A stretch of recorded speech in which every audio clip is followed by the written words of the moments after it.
Marami ng mga Pinoy athletes, entertainer, musician, ang ilang beses nang nagwagayway ng ating watawat. Siyempre, hindi rin pahuhuli ang iba pa nating mga kababayan na may dugong Pinoy at proud sa kanilang pagiging Pinoy. Gaya ni Bruno Mars, Dave Bautista, Remy Martin at siyempre, walang iba kundi si Jordan Clarkson. Pero alam nyo ba na meron din tayong isang film athlete na proud rin sa kanyang pagiging Filipino? Isang atleta na unti-unting gumagawa ng sarili niyang pangalan sa larangan ng NFL. Kaya sa video natin ngayon, pag-usapan natin ang NFL player at proud sa kanyang pagiging isang Filipino, si Andrei Iosivas.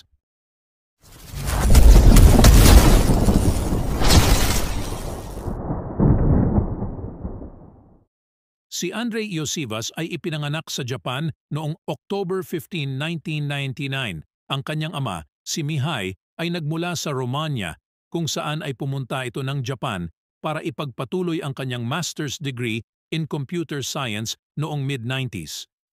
Habang nasa Japan, nakilala niya ang kanyang magiging asawa, si Evelyn. Si Evelyn ay isang Filipina.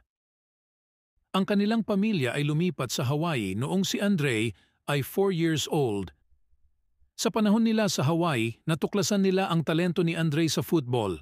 Sa isang interview, sinabi ni Mihai na ang football ay ang unang minahal ni Andrei at nagsimula lamang siya sa pagtakbo upang maging mas mabilis para sa football.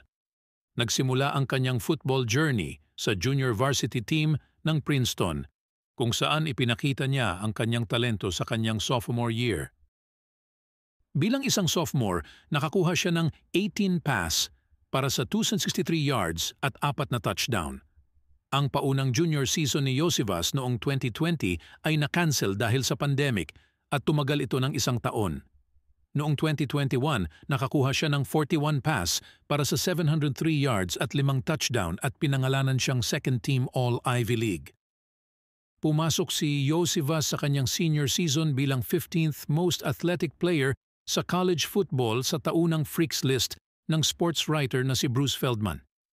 Siya ay pinangalanan ring first-team All-Ivy League matapos siyang manguna sa conference na may 66 receptions, 943 receiving yards at 7 touchdown catches.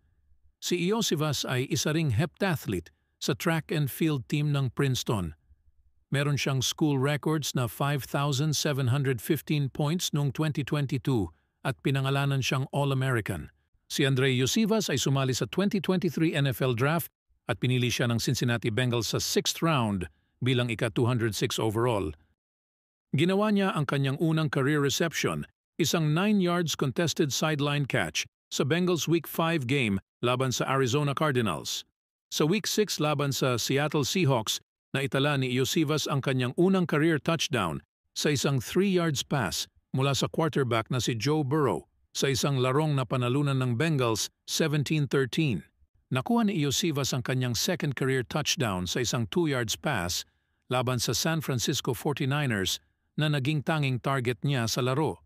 Hindi nakalaro si Iosivas sa Bengals Week 11 contest laban sa Baltimore Ravens dahil sa kanyang knee injury.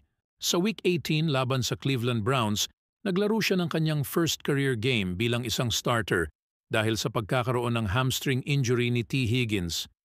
Si Iosivas ay nagkaroon ng solidong laro na may 5 receptions sa 7 targets para sa 36 yards at 2 touchdown. Natapos niya ang kanyang rookie season na may 15 targets, 116 yards at 4 touchdowns. Sa ngayon ay maganda ang ipinapakita ni Andrei Iosivas para sa kanyang team na Cincinnati Bengals bilang isang wide receiver. At syempre, proud na proud siya sa kanyang pagiging Filipino.